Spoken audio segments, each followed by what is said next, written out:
Hi guys, good afternoon guys. For today's video, gagawa ko ng bechamel macaroni guys. Itong aking mga gagamit. Hi. Ayan, meron akong chicken breast na maliliit. Naginayat ko ng maliliit yung chicken breast. Tapos, meron akong sibuyas. Black pepper. Gagamit din ako ng salt. Gagamit ako ng butter. Arab spices o borat. Saka need ko din ng olive oil. At saka mozzarella. Saka gagamit din ako ng powder milk para sa sauce. At need ko din itong arena o flour. Okay guys? Ang una kong gagawin guys, lulutuin ko muna yung chicken na ginayat ko ng maliit. Huwag mo nalagyan ng apple guys. Huwag mo nalagyan ng oil. Lutuin nyo lang siya hanggang sa mawala yung tubig.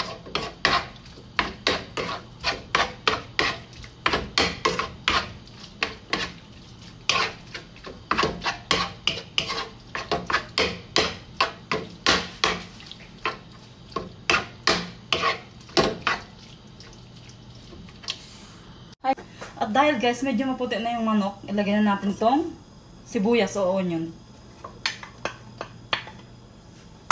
Halu-haluin lang natin guys.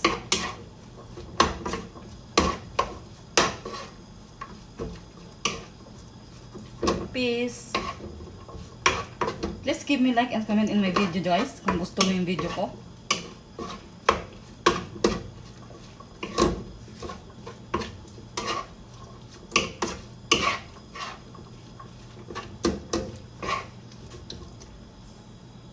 So guys, ilagay na natin tong salt at saka black pepper.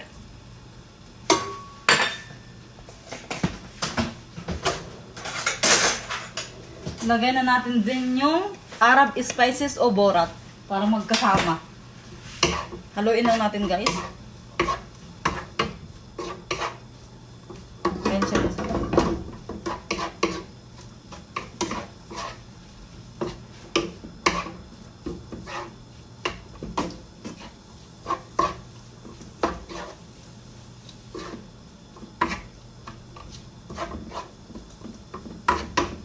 Haluin lang natin hanggang sa maluto yung chicken.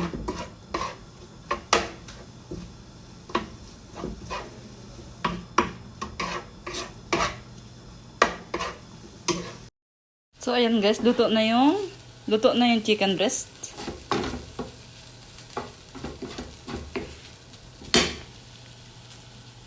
Hininaan ko lang ng apoy guys.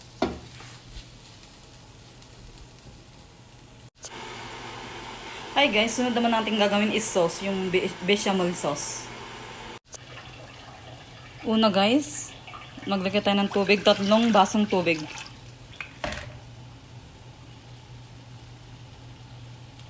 Sunod maglagay tayo ng 3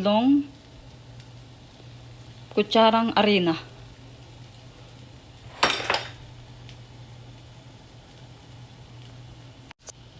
Sunod natin guys yung 5 kutsarang gatas, powder milk.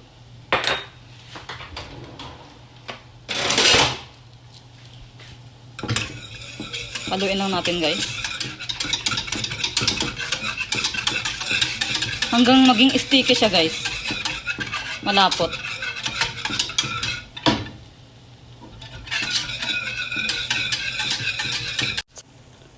Lagay na din natin guys yung butter. Kalahating butter.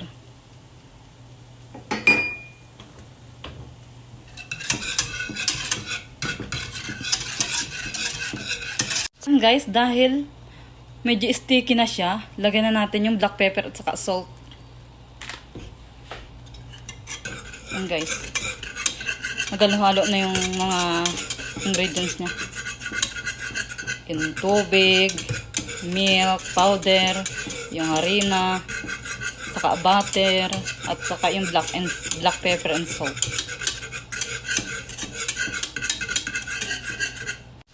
O ayan siya guys, sticky na siya. Pwede na nating patayin yung apoy. O ayan guys, luto na yung aking sauce. Ang susunod ko is lalagain ko naman yung macaroni. Lagain ko yung macaroni. Sa isang kaldero, maglagay ka ng mainit na tubig. Mainit na tubig. Dandahan guys, baka mapasok kayo.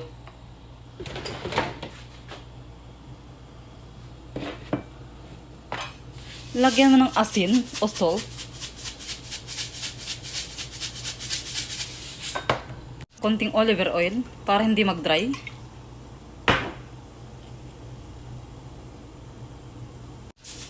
Lagyan natin ng konting asin. Baka matabang. Na yung tubig, isulbutan natin tong macaroni or spaghetti. Yan, gumamit ako ng spaghetti.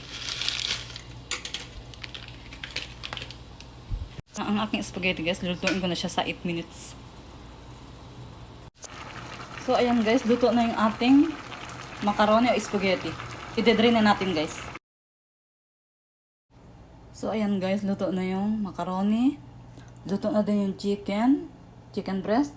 At saka okay na yung ating sauce. Ngayon guys, ipe-place natin siya sa siniya o sa Pyrex. Ayan guys yung Pyrex. Dito natin ipe-place yung bechamel. Una guys, maglagay tayo ng kalahating sauce dito sa ilalim. Bechamel sauce.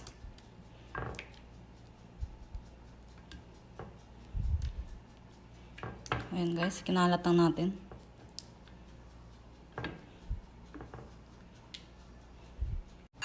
Tapos guys, lagyan natin ng kalahating macaroni dito sa sunod ng sauce.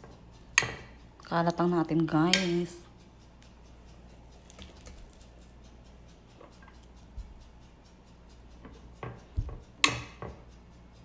Ayan guys, okay na siya.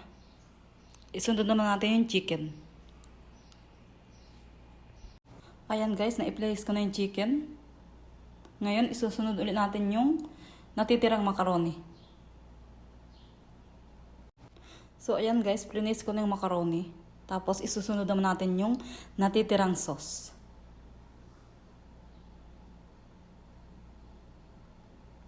So ayan guys, okay na siya. Nailagay ko na sa ibabaw yung sauce na natitira. Ayan guys, lalagay naman natin ng mozzarella. Ayan guys, nilagay ko na yung mozzarella at ipe-place naman natin siya sa oven. Bubuksan natin yung baba ng 15 minutes. Mahina lang apoy guys. At bubuksan natin yung taas ng mga 15 minutes din. Mahina lang yung apoy hanggang sa maging brown na yung ibabaw. So ayan guys, naka-place na siya sa oven. Bubuksan natin mamaya para mainit bago dumating ang ating amo. Saka ako bubuksan para fresh, hindi siya ma-dry.